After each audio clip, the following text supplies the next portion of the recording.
দৌলতপুর উপজেলা এবং ফিরে পাবে এক নতুন প্রাকৃতিক পরিবেশ, যেখানে সবুজে শ্যামলে ভরে উঠবে সারা দেশ।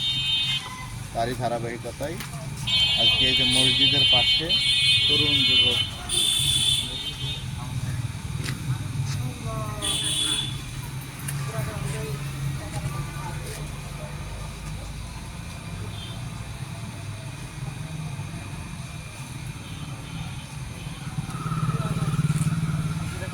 মসজিদের পাশে একটা ঝাউ একটাই ঝাউ গাছ এবং ফুলের গাছগুলো রোপণ করছে এই এলাকার স্থানীয় কিছু তরুণ যুবক।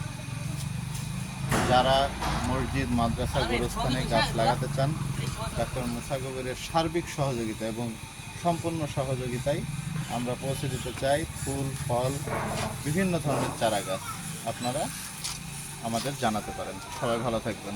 আসসালামু আলাইকুম।